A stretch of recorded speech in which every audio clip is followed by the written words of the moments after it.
ফুটু, তুই বউয়ের কাছে থাকবি, ওকে কোথায় শুইয়ে দে, ওর গায়ে খুব জ্বর। আমি পিতরামের কাছ থেকে একটু আসছি। ফুল ঠাকুমা, আমিও যাব তোমার সাথে। বাবা মশাইকে সব বুঝিয়ে বলতে হবে।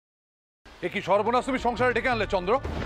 তোমার কি বিচার বুদ্ধি সব লোপ পেয়েছে? হ্যাঁ, যে স্ত্রী সতী আবার সদিচ্ছা নিয়ে চিতায় উঠেছিল, সেই সতী সাধ্বীকে তোমরা চিতা থেকে টেনে নামিয়ে আনলে। তোমার দুঃসাহস থেকে আমি স্তম্ভিত হচ্ছি। জনার্দন, এ কি সর্বনাশ করলে ঠাকুর? এই সংসারে কি সর্বনাশ করলে? চন্দর, তোর কি মাথা খারাপ হয়ে গেছে? ওই ধম্মত্যাগীর ভূত আবার চেপেছে মাথায় তোর। মা, রামমোহন রায় এসব কুসংস্কারের বিরুদ্ধে কথা বলেন। তিনি পুতুল পুজো বিশ্বাস করেন না। ঠিক তেমনি মেয়েদের জ্যান্ত পুড়িয়ে ফেলার এই বর্বর প্রথাকেও সমর্থন করেন না।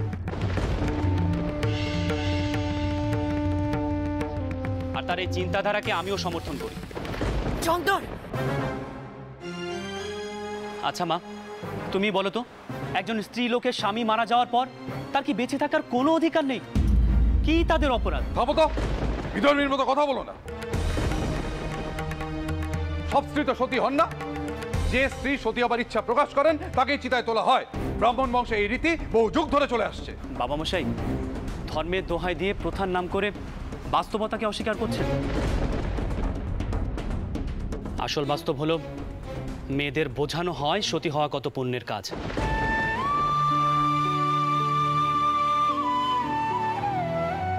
স্বামীর সঙ্গে একই চিতায় উঠে পুড়ে মরা কত সুখের।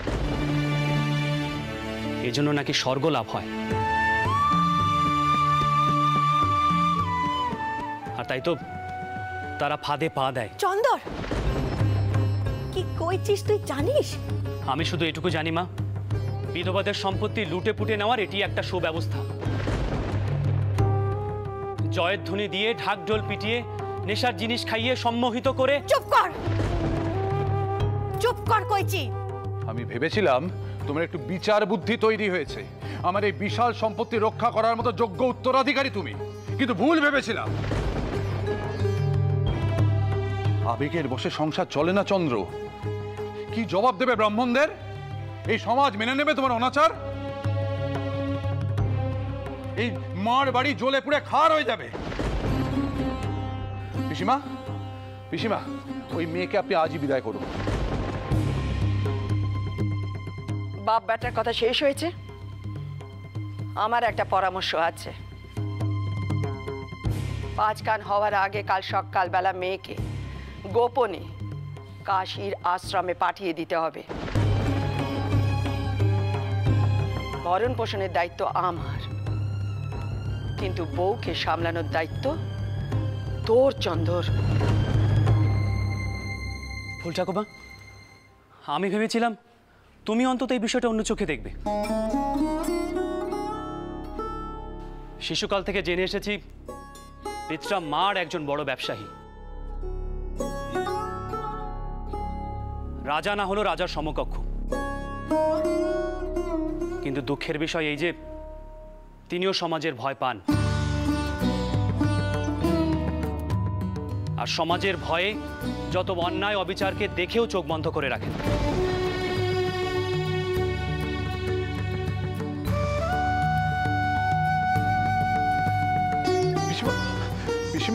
পিসিমা, বোঝান আপনার নাতিকে। হ্যাঁ, সে কি অনর্থ করছে সে নিজেও জানে না।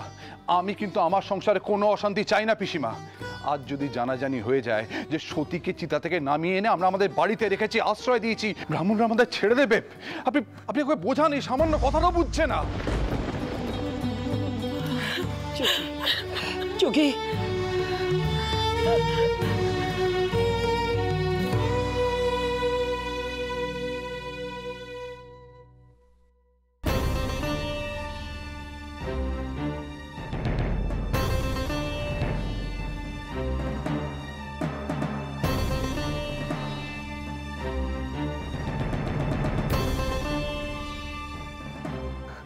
সব ঘটনায় তো শুনলি। তুই ছোট কথার সাথে একবার কথা বল।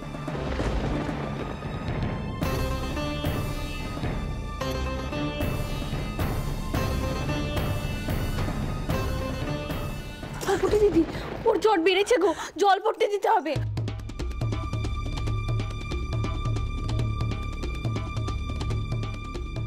চলো যাচ্ছি, তুমি আমার ঘর থেকে বেরোলে কেন?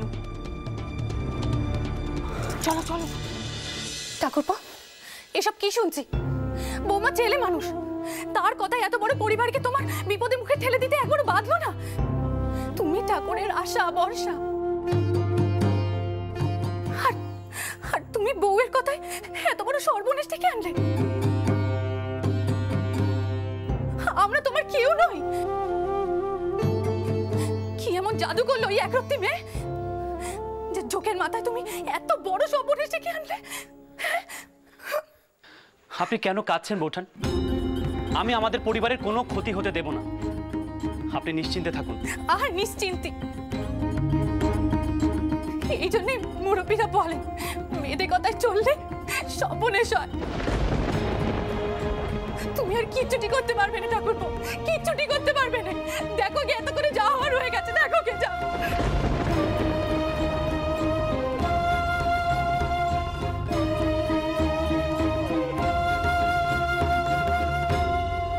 বউয়ের কথায় এত বড় সর্বনাশ ডেকে আনতে পারলে? আমরা কি তোমার কেউ নই?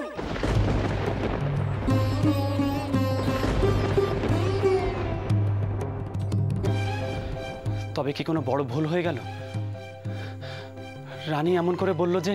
এই জন্যই মুরব্বীরা বলেন মেয়েদের কথায় চললে সর্বনাশ হয়। কি জবাব দেবে ব্রাহ্মণদের? এই সমাজ মেনে নেবে তোমার অনাচার? এই মার বাড়ি জ্বলে পুড়ে খার হয়ে যাবে। কি এমন জাদু করলো এই একরত্তি মেয়ে যে চোখের মাথায় তুমি এত বড় সর্বনাশ ডেকে আনলে?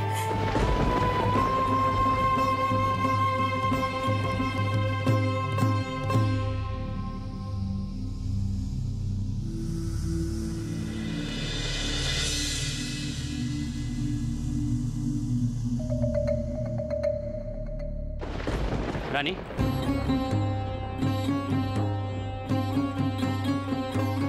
বউটি কোথায়? পুটু দিদি ওকে সঙ্গে করে নিয়ে গেছে জলপট্টি দেবে বলে।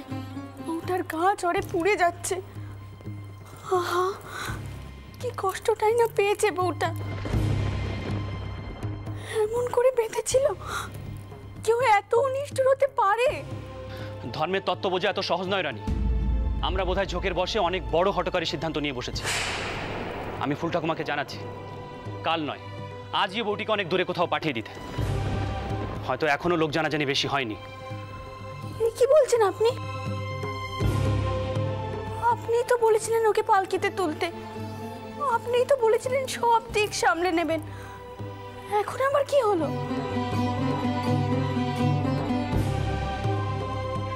দিদি বুঝি রাগারাগি করেছেন? ঠিক আছে, আমি দিদিকে বুঝিয়ে বলবো। যিনি আমাদের মাথার উপর আছেন তিনি ওকে রক্ষে করেছেন, তিনি আবার আমাদের রক্ষে করবেন। সব কথায় কথা বলো না তো রানী। কোন ঘটনার কি ফল হতে পারে সেটি বোঝার বোধ শক্তি বা শিক্ষা কোনোটাই তোমার নেই, তাই চুপ থাকো। কি হলো? আপনি কোথায় যাচ্ছেন?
এত মন দিয়ে কি দেখছেন?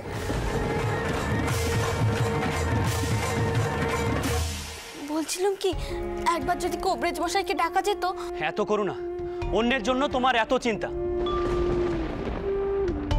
অথচ নিজের সংসারটার কি সর্বনাশ করেছো সেটা একবার দেখো।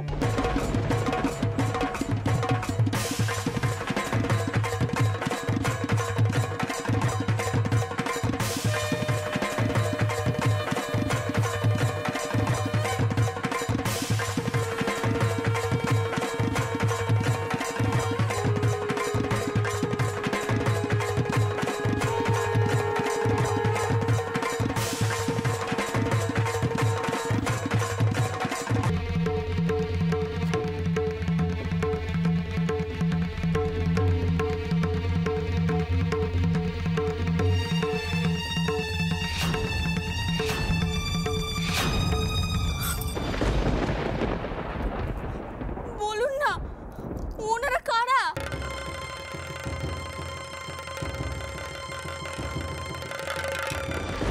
নিচে চলো রানী। বলছেন না কেন, ওনারা কারা? ওনারা ওনারা ওই হতভাগী মেয়েটার জন্য আসছে না তো? ওনারা জানলেন কি করে ওই বামুনের বউ এই বাড়িতে আছে? আমরা তো রাতের অন্ধকারে বেরোলুম। দেখো রানী, তোমার এত প্রশ্নের উত্তর দেওয়া সম্ভব নয়। দেখো, আমার মাথা ঠিক নেই, কথা না বাড়িয়ে নিচে চলো। একবার তো বলেছি এসব কিছুর জন্য আমিই দায়ী।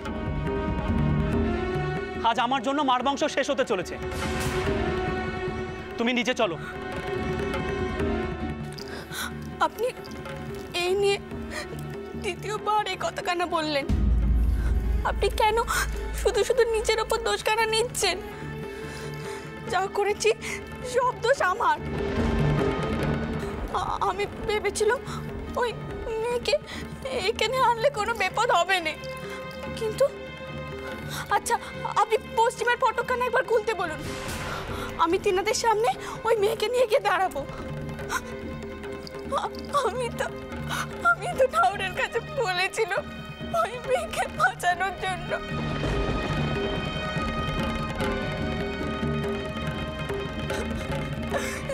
সব দোষ আমার, সব পাপ আমি করেছি, সব দোষ আমার।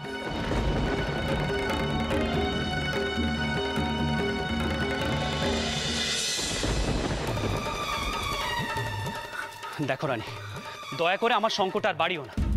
এমনিতে বাড়ির লোকজন মনে করে তোমাকে আমি বড় বেশি প্রশ্রয় দেই, আর এই ঘটনার পর থেকে তো সবাই আরো বেশি করে বলবে। আর আমার বাড়ির লোক আর ভুল করবে না। রানী, তোমার কথা শোনার ফল যে এমন হতে পারে সেটা আমি ভাবিনি। পিচরাম মাঠের পালকি সবাই চেনে, গোবিন্দপুর, সুতানুটি, কলকাতা, এই 3 অঞ্চলে আমাদের যাতায়াত, আর আমাকেও সবাই চেনে। আর তাই ব্রাহ্মণের স্ত্রীকে উদ্ধার করার খবর যে আগুনের মতো ছড়িয়ে পড়বে সেটি আমার আগেই বোঝা উচিত ছিল। কাজটা আমার বড় ভুল হয়ে গেছে। কিন্তু আমরা তো দোষ করিনি। এটি তোমার সব থেকে বড় ভুল রানী, কারণ তুমি সব বুঝো, পরিস্থিতির গুরুত্বকে বুঝতে চেষ্টা করো না।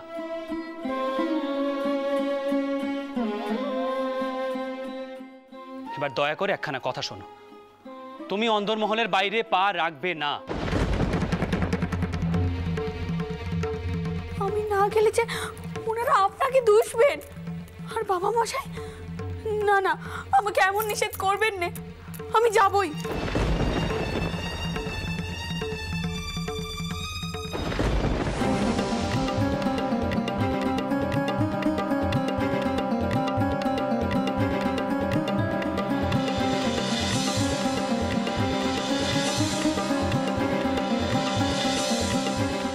দেখো রানী, আমি সংস্কার মানি না, তবুও বলছি, তুমি যদি আমার কথা অমান্য করে সদর দরজার সামনে আসো তাহলে আমার মরা মুখ দেখবে।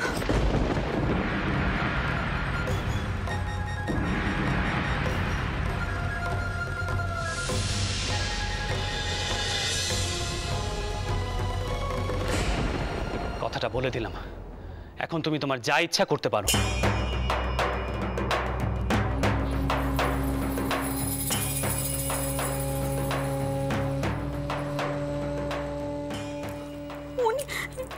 কি কথা বলে গেলেন?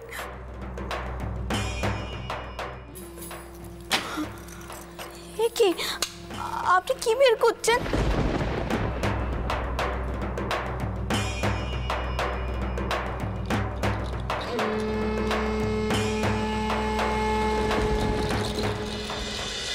রঘুবীর, উনি উনি কি নিয়ে গেলেন? কেন কেন আমার বারবার মনে হচ্ছে এই সংসার চারকার হয়ে যাবে?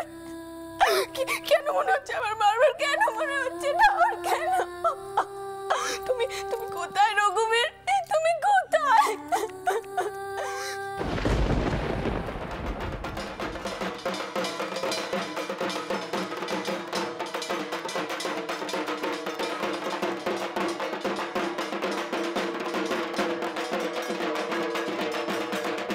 শুনতে পাচ্ছেন? শুনতে পাচ্ছেন আপনি?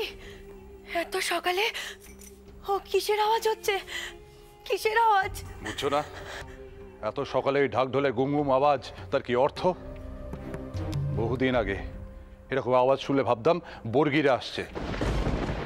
তারা ঢাক ঢোল বাজিয়ে কাড়া না কাড়া পিঠে লুটপাট চালাতে আসতো, রক্তের গঙ্গা বইয়ে দিত। কিন্তু এখন তো তা হওয়ার নয়। আপনি কি কোনো বিপদের আশঙ্কা করছেন?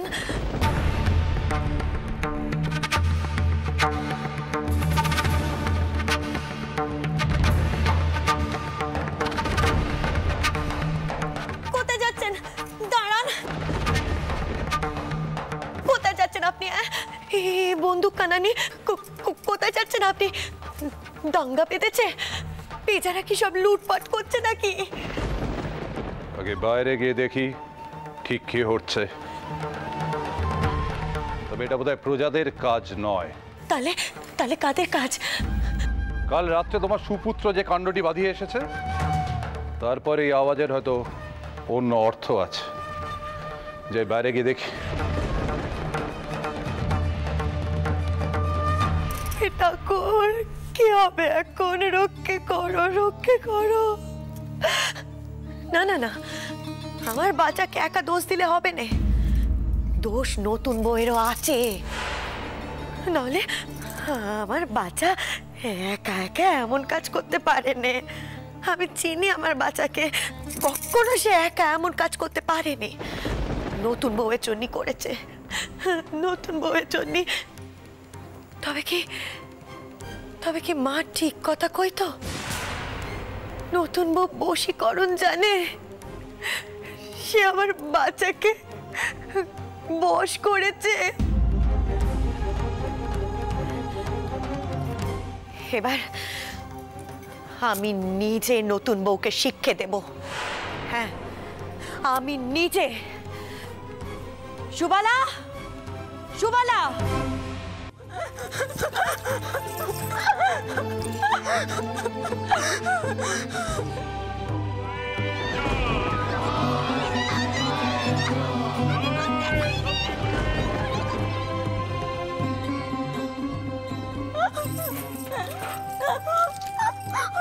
আমি তো শুধু ঠাকুরকে ডেকেছিলাম।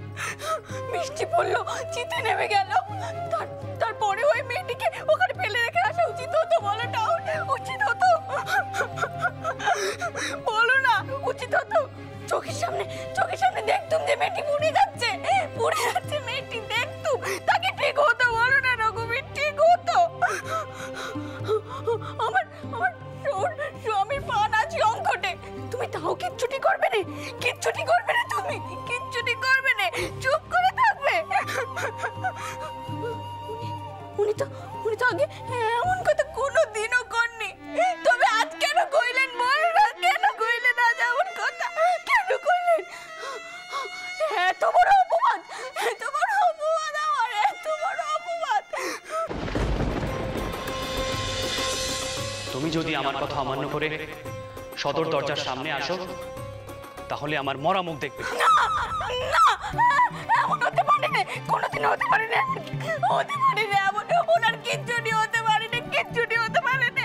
ওনার কি চলে? আমিও পড়ে যাবো, আমি আর বাঁচবো না। আমি তোমায় গলায় বেঁধে গঙ্গায় ডুব দেবো, আমি ডুব দিয়ে মরবো। আমি